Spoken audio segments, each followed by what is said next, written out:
En ces jours-là, Moïse était berger du troupeau de son beau-père, Jéthro, prêtre de Madian.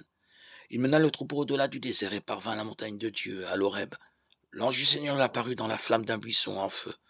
Moïse regarda. Le buisson brûlait sans se consumer. Moïse se dit alors, je vais faire un détour pour voir cette chose extraordinaire. Pourquoi le buisson ne se consume-t-il pas?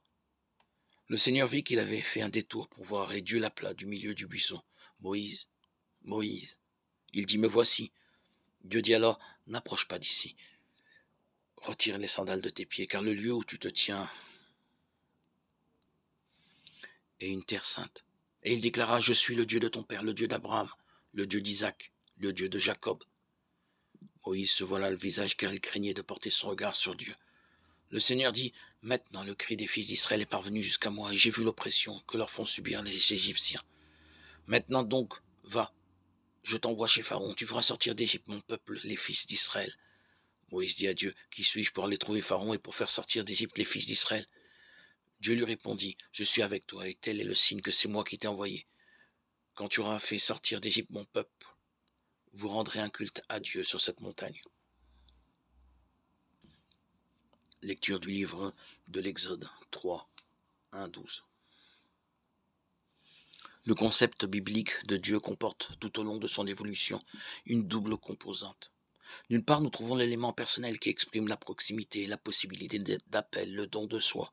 Tout cela est condensé, rassemblé dans la communication du nom annoncé déjà dans l'idée du Dieu des pères d'Abraham, d'Isaac et de Jacob et concentré à nouveau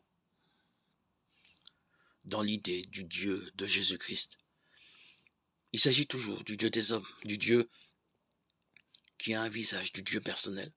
D'autre part, cette proximité, cette accessibilité est présentée comme un don absolument gratuit, octroyé par celui qui domine le temps et l'espace, lui-même lié à rien, mais reliant tout en lui.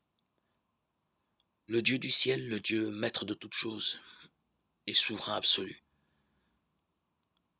Israël l'a opposé à tous ces dieux particuliers. Il a affirmé avec force que son Dieu n'était pas un Dieu national d'Israël.